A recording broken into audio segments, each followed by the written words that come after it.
The story begins when a former CIA operative and Special Forces soldier John Reese turns up as a bum on a New York City subway. A bunch of mobsters try to pick on him, thinking he's a helpless old man, but Reese beats them up single-handedly and gets arrested for it.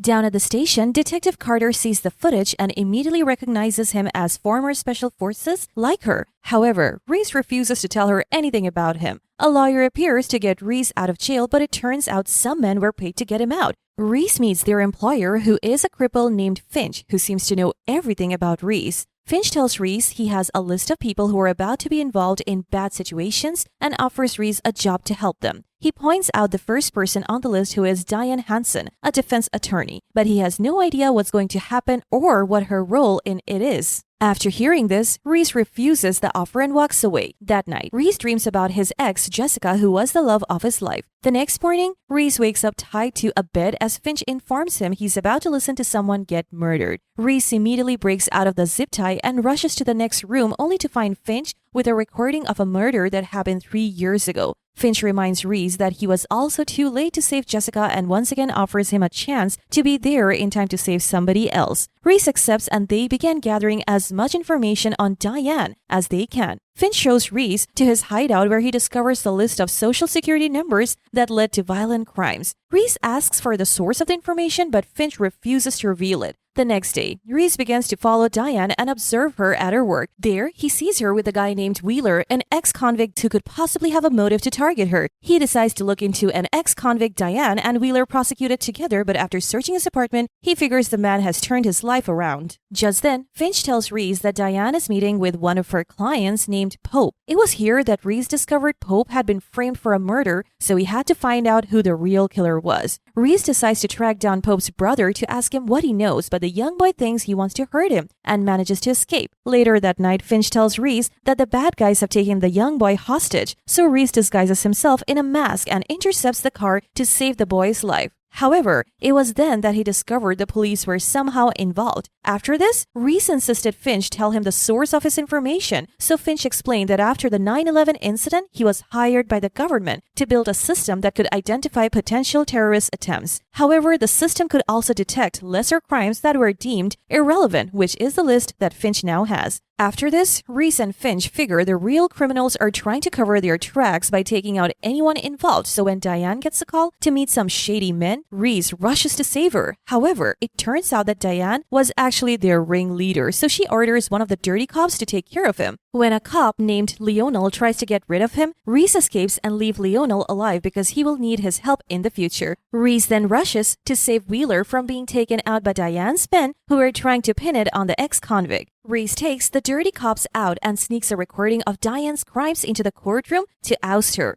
After, he blackmails Lionel to get rid of the cop's body and keep in touch. Later, Reese meets with Finch, who warns him that if they continue this, they're likely to end up dead. Meanwhile, Detective Carter arrests the other men involved, who inform her they were stopped by a single guy in a suit. Some days later, Reese rescues a cheating scumbag whose wife had hired hitmen to take care of him. When Detective Carter got to the crime scene, she was once again informed that the witness was saved by a man in a suit. Meanwhile, Finch told Reese that their new target was a 15-year-old girl named Theresa, but the problem was she was murdered along with her family 2 years ago. The men head to the last place where Theresa was seen alive, where her dad allegedly shot her family and then himself. But Theresa's body was never found, which means she is still alive. At this, Reese corners Lionel at the police station and threatens him to get him the file on Theresa's murder case. Later, Reese watches an old clip of Theresa's relatives after they heard of her family's murder. Reese concludes it was a professional hit, so they have to ask her relatives and friends if they know where she is. Finch heads to Theresa's aunt, Elizabeth's house, and poses as an insurance agent. There he discovers Elizabeth and her husband Derek got divorced, but Elizabeth loved Theresa like she was her own.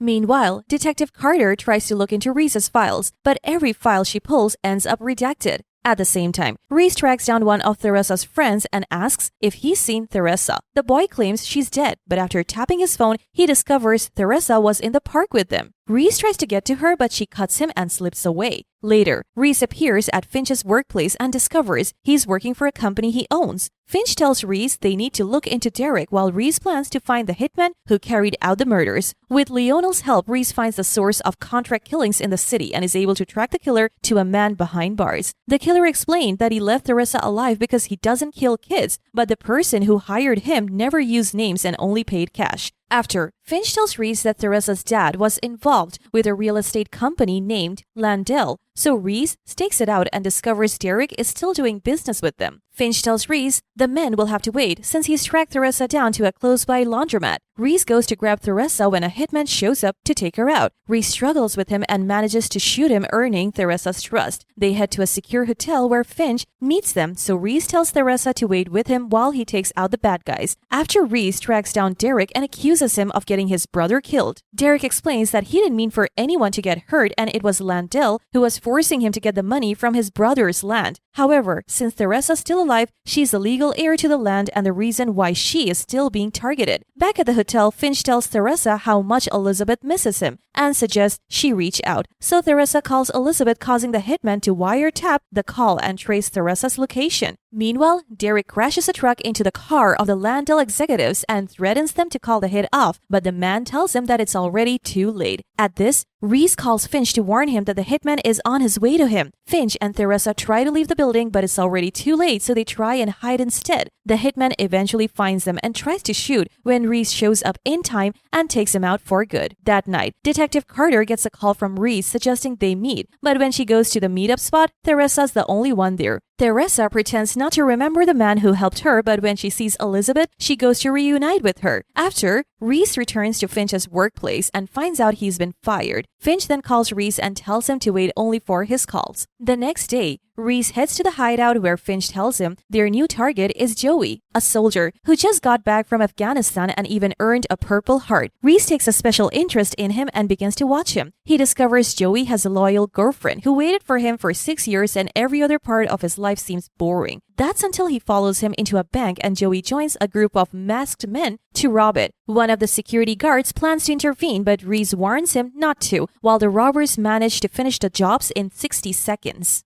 After, Reese is determined to find out how Joey got mixed up in robbing banks. He tails him to the park where Joey hands an envelope of cash to a mystery woman. As Reese continues to tail Joey, he discovers the rest of his team are all farmer soldiers too, and they all work for a bar owner and farmer master surgeon named Sam. Reese then heads to the bar and asks Sam for a job that pays lump sums. Sam doesn't exactly trust Reese, but he offers to give him a call if a job opening comes up. Meanwhile, one of the police officers tells Detective Carter that the mystery man she's been looking for left his prints on the robbery crime scene. Detective Carter sees the footage of the robbery and concludes the men must be soldiers, so she thinks Reese might be working with them too. That night, Sam calls Reese to the bar, but he's suddenly kidnapped by the other soldiers. The men grill him to see if he checks out, and when Reese passes, they say they will contact him for the next job. After, Reese continues to follow Joey and spots him keeping watch over a little girl. When the woman from the park picks up the little girl, Reese tells Finch to find out if she is Joey's daughter. Reese figures he needs to get closer to Joey, so the men bond over drinks and Joey reveals that he needs the money to pay off a debt that he owes. Meanwhile, Detective Carter gets a tip on one of the soldiers, so she tells the officer to call her if the man makes a move. That night, Reese joins the soldiers for another robbery, while Carter and her partner happen to be in the area and call for backup. Finch warns Reese to get out of there, so Reese tells the guys he can hear police bands. At this, the men abandon the mission and escape before the police can bust in. The next day, Reese meets with Joey and tries to convince him to grab his girlfriend and leave this life behind. But Joey reveals that his partner in the army took his place and got blown up, which is why he's trying to provide for his daughter. After this, Reese tells Finch to call the cops when he discovers their next mission. The gang meets up for their new job, but they have to toss all their devices in water, including Reese's earpiece. At the same time, Finch overhears Sam planning to get rid of the guys once they're done with the job. But since he can't reach Reese anymore, he has to think of something else. The men break into the police station to steal evidence, and Reese is surprised to see Finch there. Reese pretends to be roughing Finch up while Finch tells him the operation was a setup. Reese warns the men, but it's already too late as Sam takes out some of the men. However, Reese and Joey are able to escape when the police show up. Reese then gives Joey some money and advises him to leave town with his girlfriend. Meanwhile, Detective Carter takes a look at the evidence that was stolen and sees it belongs to a case on Elias. At the same time, Sam hands over the evidence on Elias to his client and asks for payment. Later, when Reese goes to see Sam, he finds him dead in his department and their only lead on the killer is Elias. The next day, Reese watches Joey and his girlfriend reunite as they leave town together,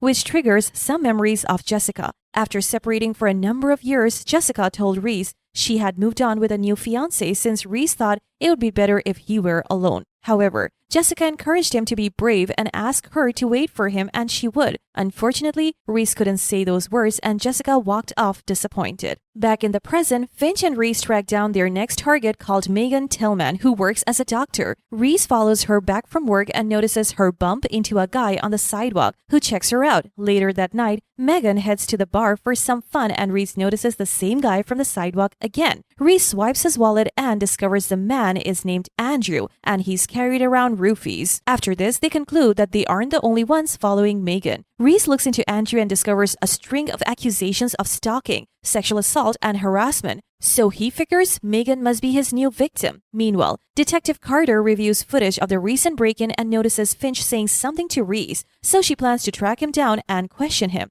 At the same time, Finch discovers some college case against Andrew that is being hidden, so Reese plans to get Lionel to look into it. Meanwhile, Lionel gets approached by some mobsters who used to work with the cop Reese killed earlier. They tell Lionel to get them their money or his son will pay the price. That night, Reese finds Megan at the bar again and this time Andrew approaches her. They hit it off and Andrew invites her back to his place, but she declines because she has work in the morning. However, when Reese keeps following her, he notices Megan taking footage of Andrew and realizes she's the one stalking him. The next day, Reese asks Lionel for the files on Andrew, but Lionel tells him about his trouble with the cartel and asks for payment, but Reese reminds him he's not the only dirty cop in town. Later, Finch and Reese look through the files and discover Andrew was accused of raping a girl who turns out to be Megan's sister. The charges were dropped and her sister ended up taking her life. So Reese figures Megan plans to kill Andrew. The next day, Detective Carter meets with Finch to question him on the shady footage with Reese. However, Finch simply plays dumb and doesn't give Carter anything to work with. After, Finch warns Reese that Carter seems fixated on him, so Reese plans a way to get her off his trail. In the meantime, he attends a support group where he meets Megan and the two bond over having lost someone close to them. Megan then admits that when she saw her sister's killer again, she couldn't accept that he was living a normal life after ruining hers. Reese wants to stop her from beckoning a killer, so he uses Lionel to rob the cartel of their drugs. Then he hijacks Andrew and plants the drugs in his car, causing the police to arrest him. Unfortunately, Andrew gets out in no time, while Lionel betrays Reese and gets him kidnapped by the cartel. Meanwhile, Megan breaks into Andrew's house, drugs him, and kidnaps him too. Finch warns Reese that Megan is going to go through with her plan, so Reese finds a way to escape and warns Lionel not to betray him again. Later, Reese meets with Megan and reveals that he knows what she's done. He convinces her to let Andrew go so her sister can keep her memory of her. The next day, Lionel gets transferred to Carter's office and Carter welcomes him to the team. Meanwhile, Andrew wakes up and wonders what's going on. Reese reminds him of his past crimes, so Andrew begs for his life and promises to change. However, Reese doesn't believe people don't really change. Some days later, Reese meets with Finch at a diner and discovers their next target is a judge named Samuel Gates. After looking into his life, they discover his wife died of cancer and he's now left with his son and nanny. Reese notices Samuel is being tailed by a man who tosses a burner phone in the trash. Reese goes to look at it and sees a cryptic message signaling an operation. He realizes Samuel's son must be the target, so he rushes to save him, but one of the men shoots Reese in the shoulder and they get away. After, Samuel gets contacted by the kidnappers who tell him not to go to the police if he wants to keep his son alive. Samuel has no idea what to do when Reese shows up and offers to help him get his son back. They return to his house where Reese looks around and sets up surveillance. Reese asks if the nanny could be involved, but Samuel says she loved his son like her own. Reese goes over to the nanny's house only to find her dead in her apartment, so he dials 911 and leaves the scene. Meanwhile, Lionel tries to snoop through Carter's files, but doesn't have enough time. When Carter gets to her desk, she notices her files are out of place and begins to suspect something's off with Lionel. Meanwhile, Reese uses the cell phone to track one of the kidnappers down and beats him down in the hallway. When Reese checks him, he notices a tattoo of the street gang from Europe and wonders what they have to do with the kidnappings. At the same time, Carter arrives at the nanny's apartment and the officer there informs her that a witness saw a man in a suit come around. However, Carter can tell Reese isn't responsible and was probably the one who called the police. She then asks who the nanny worked for and sends an officer to dig around. Samuel lies to the officer that everything's okay, but he can't believe his nanny has been murdered since she was just a kid. He begins to lose hope when he gets a call from the kidnappers. After proving his son is still alive, the kidnappers tell him to throw his current court case against Angela Markham. Samuel has no idea how a woman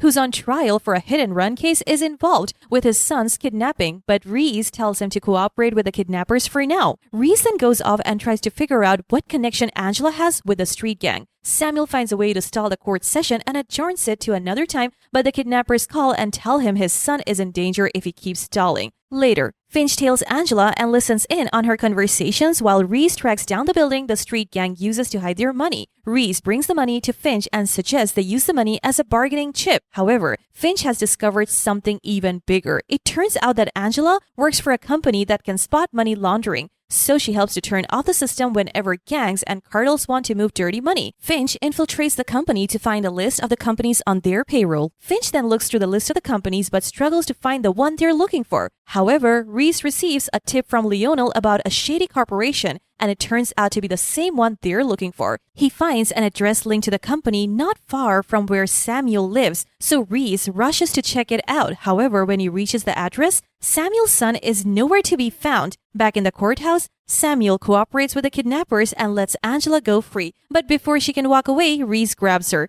Later, Samuel meets with the kidnappers and asks them to release his son, but the man has no intention to do so. At that moment, Reese shows up and informs the man they have transferred all the money out of their accounts. The man agrees to let the boy go, but there ends up being a shootout, which Reese wins easily. Later, the police are given a tip and Detective Carter finds Angela and the rest of the street gang tied up in their hideout building with the rest of the money. On Reese's next job, he poses as a driver for a woman named Zoe Morgan. Reese drives her to meet with some shady men where she collects a gun. Reese believes she wants to kill someone and follows her into a building to stop her, but it turns out that she was just delivering the gun. After Reese drops her back home, Finch shows up and explains that Zoe is a fixer who does favors for a price, which means a lot of people might want to take her out. Meanwhile, Detective Carter investigates the murder of DeLuca, a 71-year-old man who was stabbed with a kitchen knife. However, when she looks through the old case file of the perpetrator, she notices a crime on Marlene Ilias that happened 40 years ago.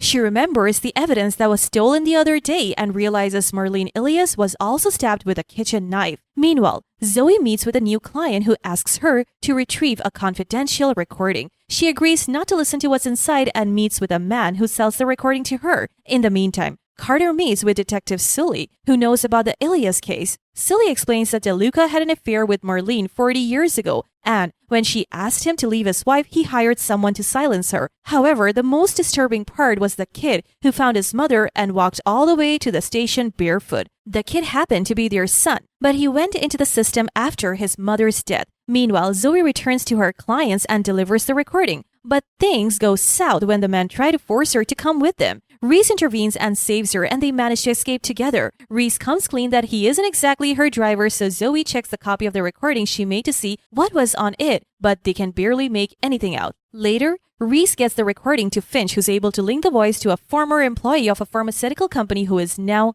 dead. Finch reveals that his machine had actually generated her number 6 months ago, but he was helpless to stop her death. The next day, Finch buys 87 million shares of the pharmaceutical and goes physically to check it out. He meets with the retiring CEO of the company who is handing over to the next CEO, Mark. Later, Reese meets with Zoe, who tells him that the girl on the recording was killed to cover up the scandal with one of their drugs. After Zoe calls one of their contacts to stop the police from responding to a break-in at the pharmaceutical, Reese and Zoe head inside and access the deleted files from one of their laptops containing 6 trial volunteers who died from the new drug. However, Zoe's contact double-crosses her and they both get caught. Mark has them tied up and threatens to kill them, but Zoe reveals that she made a copy of the recording that would be released if she dies. Mark offers a deal to the first person to reveal their location, and Zoe takes it. But before she leaves, she kisses Reese and hands him a paperclip. Reese is able to pick the lock on his handcuffs and inject the man with his own drug to escape. Later, Zoe takes Mark to a spot to collect the recording, but Mark calls her bluff and discovers it is actually on her phone. However, before he's able to hurt Zoe, Reese shows up and takes Mark down. Meanwhile, Finch meets with the CEO of the pharmaceutical and tells him he knows about their shady dealings, and since money is all that matters to him, he takes it all away. At the same time, Detective Carter goes over to Sully's place only to find him dead while she spots the killer getting away. She tries to chase after him, but it's too late. The next day, Reese drops Zoe for the last time, but she tells him to call if he ever needs her.